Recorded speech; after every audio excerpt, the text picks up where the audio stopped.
it was stressful. It was definitely not easy. And but I got in the car and both of them said to me, "Don't forget, we always love you." And that was good. Oh, look, I'm getting emotional now. Hello, my name's Kay Anderson, and you are listening to Lost Spaces, the podcast that mourns the death of queer nightlife. Every episode, I talk to a different person about a venue from their past, the memories that they created there, and the people that they used to know. So, if you are a long-time listener of the show, then you may have picked up on something. Well, hopefully you picked up on a few things, but the thing that I'm talking about in particular today is this phenomenon, I love that word, this phenomenon of queer men feeling more comfortable in a lesbian bar than in any other space. And obviously there's no one reason for it, but it seems to me to come down to this lack of pretense or lack of attitude that you find in a lesbian bar. Which brings us to this week's conversation. I'm obviously talking to a queer man about a lesbian bar, so that's why I'm setting this all up.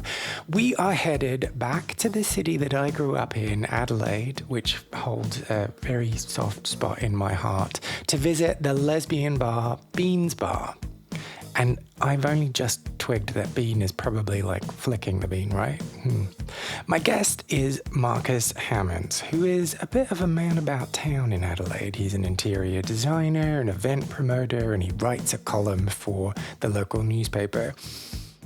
Now, when he first came out, and he came out to his parents following a Tina Turner concert, which is probably one of the best coming out stories of anyone that I've ever spoken to, he found that the club in Adelaide, Mars Bar, was a bit too in your face and a bit too intense, and felt more able to be himself and to explore his identity there, which is why we're talking about it in today's conversation.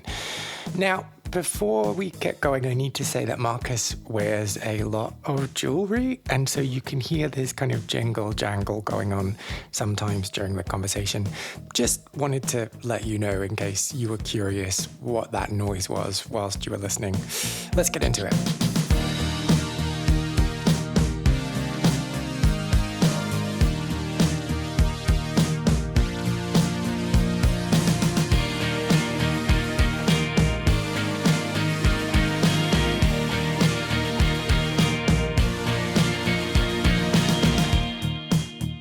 I don't know about you, but I very much grew up that, you get a girlfriend, you get married, you have children, all that kind of stuff. So I grew up in that kind of household, and there's nothing wrong with that. That's fabulous. But so for me mentally, going against all of that, was a big step that I had to overcome and deal with. Because, part of my personality, part of my nature is about people pleasing. I like to make people happy, which is something I'm trying to turn around a little bit and make it maybe not always about that, a people pleaser. So I don't like disappointing people. And obviously I had to think of a way where I could actually tell my parents in a way that wasn't going to disappoint them.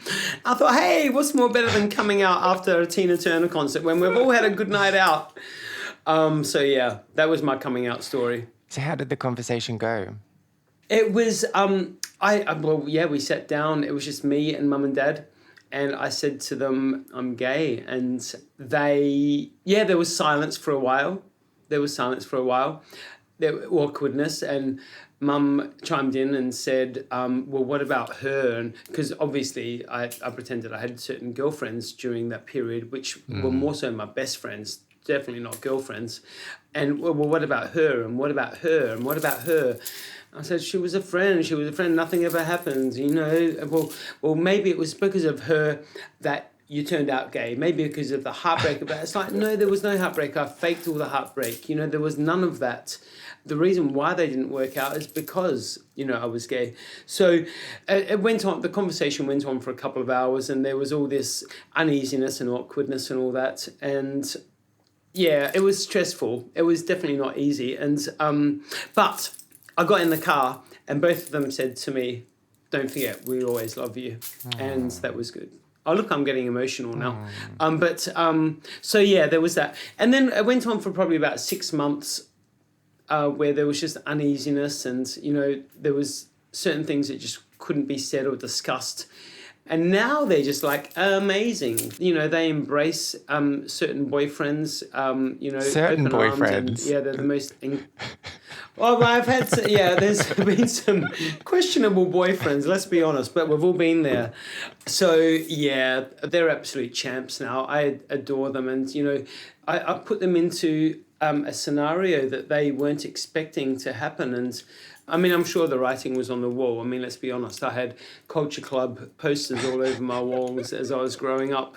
Boy George was totally my hero.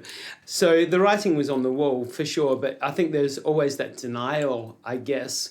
But yeah, they're absolute champs. They're the best. And not everyone is blessed that way. So, I'm 100% grateful. What was it like living in those 6 months of unease between you? Did you think, well, that's Awful. it, this is what it's going to be like forever? Or did you have faith that it was going to level out? I don't know. I'm Cancerian, so I get very emotional. And I tend to get very imaginative as well. I get carried away with my imagination, so I tend to create scenarios.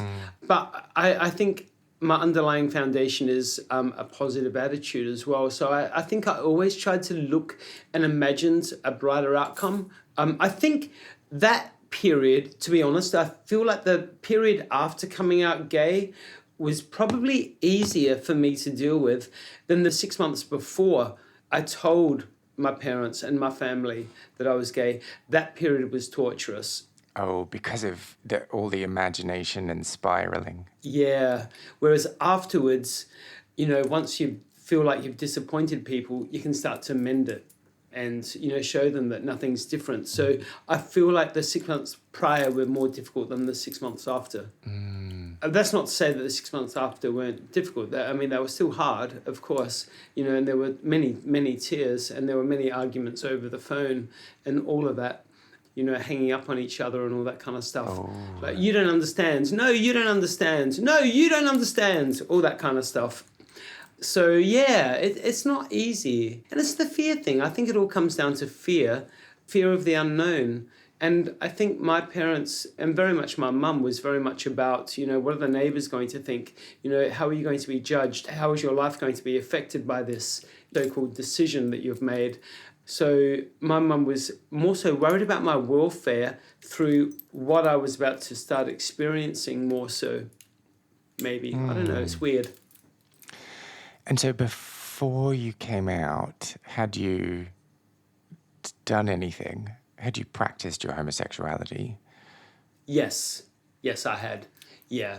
And I tried to be with girls. Nothing ever happens. It just didn't work. It just, not even the whole kissing thing, it was like weird to me.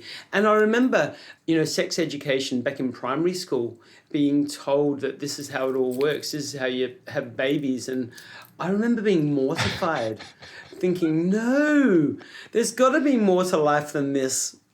It just doesn't make sense. And I had a massive crush on my PE teacher at the time. He was just a footballer, hot, amazing, and he totally... You've got basic taste in men. Is this what you're telling me? Yes, yeah. I knew that, it was meant to be a certain way, and I think everyone does. You kind of know your path. You tend to cover it up a little bit, but you always know your path, I think. Yeah. Whether it be career-wise, whatever. I think you're always guided, and you're on your path. Just go with it. Yeah. And what did you know about being gay? I remember going to, before I felt safe, I went with a girlfriend of mine to Mars Bar one weekend. We were drunk and we ended up the night there. And I'm not going to lie, it was my first time in a gay club and it was incredibly scary. I felt totally unsafe. Mars Bar, for those of you that don't know, it was very much a dark, kind of seedy kind of place on first impression, and maybe probably second and third and fourth impression as well. But I walked into this place and I didn't feel safe, and it was very dark, and I was very young, And I was like, I don't know if this is, where's all the fun? Where's all the glamour? Where's all the glitz and all that? It was all very, the carpets were sticky with, alcohol, and, people were smoking, and back when we could actually smoke in clubs, and it was dark, and it wasn't the fun and fabulous vibrance that I was imagining it to be. It was a bit more of a meat market kind of thing, and you were considered fresh meat going in there the first time, and it was scary. It was really scary. That's really interesting, because that's not my experience of that space. I don't remember it in that way. I remember it as... It changed. Oh, okay. It definitely changed. And then I didn't go back. Okay. Then I didn't go back for a long time, and then I hooked onto this other place called the Beans Bar. And that was a bit more lighter and a bit more vibrant. And that was where I started to really find my community, I guess, when I started going to the Beans Bar. I found it a lot more open, a little bit more friendly for me. So that first experience, then, you were terrified, you were put off going out to spaces. How long did it take you before you then ended up going to the Bean Bar? Were you like, no, that's it, I'm never going out? It wasn't that long. I just did not really connect with the Mars Bar the first time round. I wasn't so-called terrified. There was still this curiosity in me of what's it all about? What's it all, I had immersed myself enough in, Grace Jones's kind of music, and, the whole nightclubbing scene that Grace Jones kind of described with her songs and all that very much resonated with me. And so there was this insane curiosity. But I think there was also the fact that I went to Mars Bar before I'd actually come out. So it was that kind of, what if this all just goes to shit on me kind of thing. So there was lots of things, I think, fighting with me. And part of me being Cancerian is, obviously being the crab, is a retreating to myself. And even though I feel like I'm an extrovert in many ways, there's a certain part of me that is definitely an introvert. And I crept back into myself a little bit, make sure the waters that I was about to swim in was a place I felt safe, that, big sharks were going to come and eat me, you know what I mean? It was a weird time. And that's when I think my better approach into the community, my more safer approach into the community, was a place called the Beans Bar, like I just said, that was on Hindley Street in the city. And essentially it was a lesbian-owned club with a good majority of lesbians in there as well. And there were drag acts and all this. It was fun, and it was really cool. And it was a lot more brighter. There were a lot more lights and a lot more colour. There was an outside area where there was a lot more of a relaxed kind of air to it all, whereas Mars Bar didn't have an outdoor area. It was very smoky and very heavy. So it was the wrong start for me. Beans Bar gave it to me. It gave me that more of a positive kind of feel, the positive vibe, you know what I mean? Yeah. So paint the picture for me. Yeah. First time in Beans Bar, what did it feel like to walk through that door? It was really good. It was great. It was a vibe. They were playing fun, dancing music. Everyone was dancing. It was colourful. It was vibe. People were talking. After I found my feet at Beans Bar, everything started to work out for me a whole lot better at that point. But it was fun. I remember seeing, my, first real kind of drag shows at Beans Bar with some of Adelaide's iconic drag acts, absolute icons in the drag entertainment industry. And they just captured my imagination and took me on the most wildest rides. It was amazing. You said something along the lines of, after I found my feet thanks to Beans Bar. What did you mean by that? I felt comfortable. I felt like I could come out of my crab shell. Part of I think what I do when I walk into a room, I suss what the room is and where I fit in the room. And then I'm like, okay, I know what to do here. So I felt like I was doing that in the gay community as well. I had to walk into it and, look around, suss out the situation, and then feel comfortable. Not unlike a crab at all. Like, a crab will suss its surroundings and know that no octopus or no larger predator is going to come and attack it. So I felt very much like that. I think that's my nature. What was going on in your life at the time that you'd had been going there? I had a boyfriend at the time, and we got along really well. It was nice, but he ended up getting quite jealous. I wanted to have a lot of fun. I wanted to dance and express myself, and it ended up getting quite abusive. So it was pretty much during me evolving and finding out who I was, which was the joyful part. But there was a lot of stuff that happened behind the scenes that kind of kept on limiting me as a human being, abuse, which was not okay. So yeah, there was it was a joyful period, but it was actually quite a painful period as well. We were the same age, and he had been out for a few years longer than me, so he was a bit more developed than me, and knew how to try and restrict me. And it was tough. It was tough. So was he someone that you met through Beans, through the scene, or you met otherwise? Yeah, it was. Yeah, it was. It was only a couple of weeks after going to Beans Bar, I met a gorgeous lady, and we went to a party in her backyard, and met one of her friends, which was this guy, and we got along great. It was wonderful. It was super duper great. But then when we started dating, which was pretty quickly, and then he moved into my house, it became quite abusive. Oh, how quickly? How quickly? Within about 8 weeks, I reckon he'd moved into my house. Okay. It was pretty quick. But you know what? I think you can tell I'm someone that just jumps in. I like, if it feels good, I'm going to do it. I'm not someone that dilly-dallies. I've got this kind of approach that's like, just do it. Live your life, have the experiences. Some are going to turn out great, some might not, but just do it. So I think I've always been like that, much to my detriment sometimes. But so it got bad. It's how you learn, it's how you grow. Throwing yourself in. Exactly. Yeah. But help me understand the situation. So you were a baby gay, let's say. So you were at the very beginning of that journey and still figuring things out when you started seeing him. And then through going out, through dancing, through expressing yourself, you were pushing the boundaries of who you were. And he didn't quite like that. I think my personality was starting to get loud, I guess. My personality was starting to really find its voice. And after being shy for so many years and withdrawn for so many years, the extrovert in me started to rear its head, and it was becoming more and more evident, I guess. And he tried to hold it back because I think it was threatening, maybe. And this is only my estimation.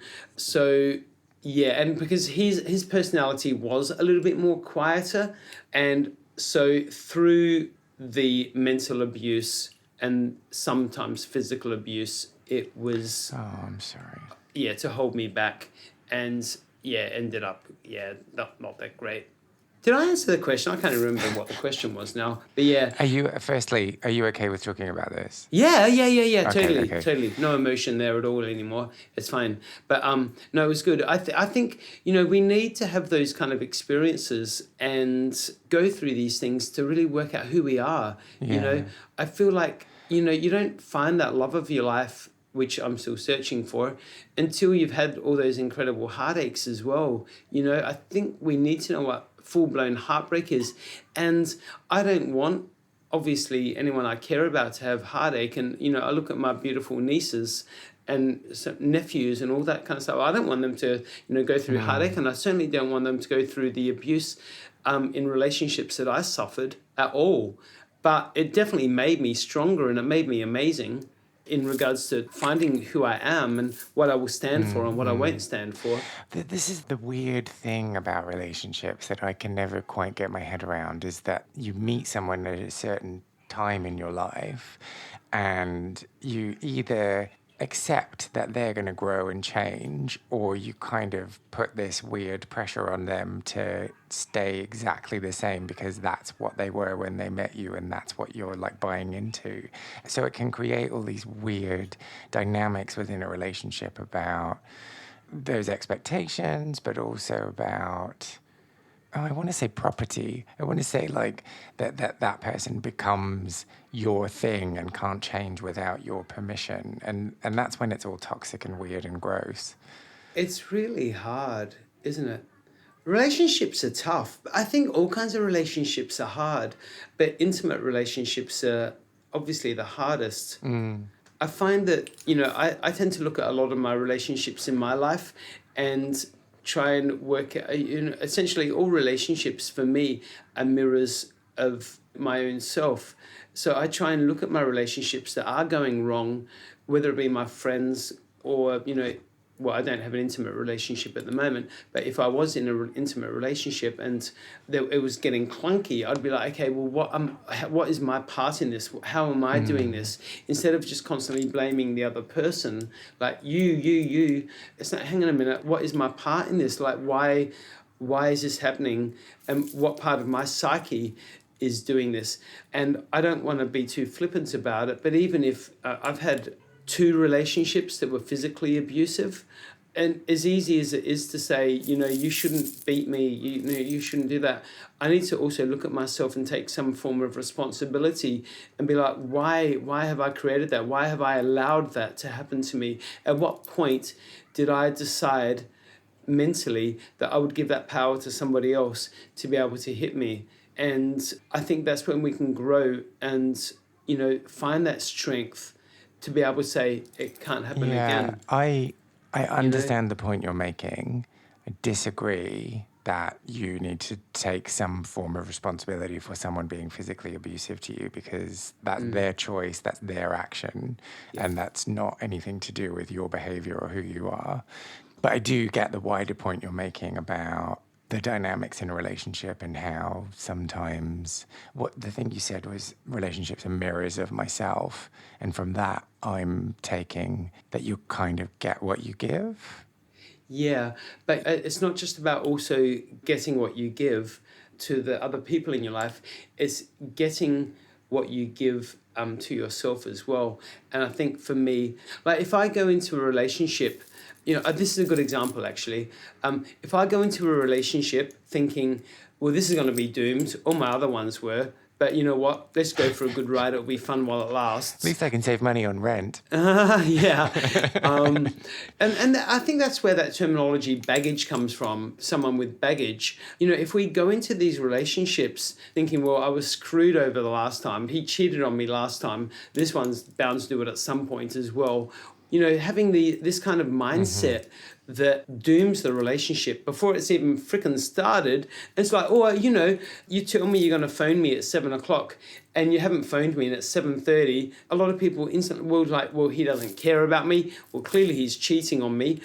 Or this or that, or he's just a freaking jerk. How dare you keep me waiting? Where something sincerely could have gone wrong, like, work, life in general. So it's about, for me, not just giving what you get to that other person, but getting what you give to your own mind as well. Do you know what I mean? Yeah, giving yourself grace. Yeah, exactly. But don't just think the worst all the time. That's it. There's a balance to strike, right? Because you need to learn from what's come before and what's happened before, and you need to trust your instinct as well. But you need to also not be dragged down by those things and stuck on them. And I think sometimes it's hard to get that balance right. And I think it's really easy to overestimate your intuition and be like, well, I'm sure it's this, I'm sure it's this. And then, spiral. Oh, spiral. That's what we were talking about before. Overactive imagination. 100%. I agree. It's interesting. And look, I'm not the best one to talk about relationships. Otherwise, I'd be happily married. Well, I don't think that's true either. Because it's just dumb luck. I don't know. I think it's me. To be honest. I look at my parents and my sister actually even have been married forever. Mum and Dad are about to celebrate, 120 years together, something like that. 7 millennium, They'd kill me if they heard me say that. But I look at that and I'm like, I'm never going to be with someone for 50 years. It's actually a physical impossibility now. Well, you don't know, cryogenic chambers. Well, it'd have to happen any minutes now.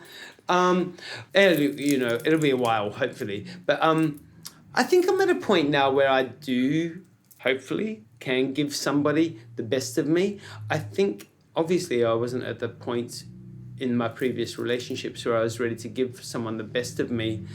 I think I was in different stages of my life. But it also sounds that you are putting a greater value on relationships that last a long time over loving relationships. And I'm not saying that your parents' relationship is not a loving relationship, but just just because it's lasted a long time doesn't that doesn't necessarily mean anything. God, yeah, 100%. But you know what? We don't even get along with ourselves half the time. How can we get along with another human being forever? And, going off on another tangent, people go on about, and I do as well, and I absolutely subscribe to this, but people go on about, saving the planet, saving the animals. We can't even be freaking nice to other human beings.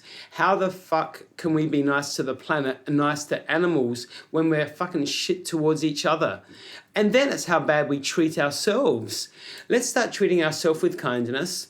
Start treating each other with kindness, and then hopefully the world, the planet, and the animals can follow suit as well as far as getting our kindness. But we cannot treat kindness to another human being until we start being kind to ourselves. Well, yeah. Well, I agree with that final statement, but I think maybe we need to focus on the planet first. Oh, we do. But I truly believe it's impossible to respect something 100% authentically unless we respect ourselves. I feel like true respect, true love, all of that has to start inside of us. It doesn't happen externally. Yeah, and this kind of goes back to what I was saying before. I think that sometimes the way that we're socialized, the way that we're trained as human beings is find someone who loves you and then everything will sort itself out, rather than figure out how to love yourself and then you'll find someone who you're compatible with and then you might do some things for a few years. I mean, that's certainly what's fucked me up quite a lot in growing and developing and trying to figure out relationships and how to interact with other human beings, is that I have thought that in order to understand myself, I need to find someone who understands me. Do you understand yourself? Oh, no. No. But I don't know if you should understand yourself. Isn't it more fun to be like, oh, why did I say that? I love that. I love when you can say that when you're actually sober as well. When you wake up with a hangover and you're like, okay, I was just a twat last night. I know kind of why I said it, because I was drunk. But actually, no, I'm joking. Ooh. I'm actually sober. I've been sober for the last year and a half now, which has been the best thing I've ever done. Okay. But who are you mean to? Come on. Oh, no, I'm not going to go there. Why not? I'm not going to go you there. You started. You've got to finish the story. I've been. Oh, you know what? The subject. Drugs were never my thing. I could never do drugs because drugs would make me very emotional and very erratic and quite. It would not end up in a good night. There would always be tears. That wasn't ever going to work for me. Alcohol, though, made me really. I discovered, and this was only about 2 years ago, or a year and a half ago when I stopped, that alcohol ended up making me angry and I didn't like it. If someone provoked me, and I'm hopefully a nice, kind person, but I found on alcohol, if someone said something that I did not agree with, that kind of provoked something in me, I find I would come out a little bit aggressive and a bit nasty maybe as well. So I've had a couple of experiences and I just got to a point where I was like, you know what? I don't need to do alcohol. I didn't need alcohol to have a good time. I didn't need alcohol to have fun or get on the dance floor. So I was like, why am I even doing it? So you're not going to tell me about being a twat to someone last night? I can, yeah. I've I've said some really nasty things on alcohol, and I don't like that side of myself. So let's go back. We were talking about your life at the time that you had frequented Beans, and we talked about being in a relationship at that time. And I think crucially, as part of that conversation, we were talking about you being in the relationship and the tension in that relationship because you were finding out who you were. And I want to find out a little bit more about who that person was and how you came to find him. Yeah, it was tricky, you know. I was never a physical fighter, ever. I was always someone that relied on words to fight my battles. So I very much, because I was so shy as a child, I find people that were shyer or introverts when they were younger really evolved in a mental way differently because, we were always lost in our words and we'd create scenarios in our heads and words in our heads and storylines in our heads, and it was quite an imaginative world. So when it came to the time of actually expressing those words, we could really express those words because we had been workshopping these words for a very long time in our head. So when I was confronted with bullies at school, my words would come out, and which would make them angrier, of course. Forward, obviously, into my relationship period, when I was in relationships with guys, those words were still very much there, which would make them angry, which would obviously create... You're making me think of all these things now that I've never really thought about before. This is really good. I feel like I'm on a psychiatrist's couch. So I'm really processing all of this for the first time in many ways. But I feel like because my words were so strong in regards to being developed as sentences that could essentially hurt, and the guys that I was in relationships with didn't have that. That wasn't their strength. Yeah. Their strength was a bit more physical. So it obviously ended that way. So it was difficult. It was tough. So you're saying that you had an ability to get under people's skin? If I was pushed that way, I didn't want to. I wanted to be kind and generous and, all those things that all of us strive to be, and, compassionate and all that. But if somebody provoked me to be reactive, I would know what to say, definitely. Yeah, okay. If alcohol was involved, absolutely, some of those words would get nastier to the point of wish I didn't say that. But I think we all say something horrible in the heat of the moment. Oh, yeah. And if you can't get under the skin of the person that you're in a relationship with, what are you doing? I mean, come on, let's be honest. What's the point? I know, right? I'm better at it. I have controlled that. I feel like I really think about the things I say now. I think I used to say things reactively. These days, I tend to think about what I say before I say it now. Whether it be good or bad, I think I stand by 99% of the words I say these days. Okay. Are you willing to go cheesy with me? I feel like I don't really need to ask you that question. I feel like you're going to say yes. Oh, come on. If you were to go back in time and you had an opportunity to have a conversation with Marcus on the very first night that he showed up at Bean's Bar, what advice would you give him? That is like a total cool question. I would say to him, I'd say you're okay. Yeah, you're okay. It's all good. Most of our life, we go about our life trying to find where we fit in, trying to find that piece that we are. Where's the jigsaw that we fit into? I feel like that's half of our battle in our life.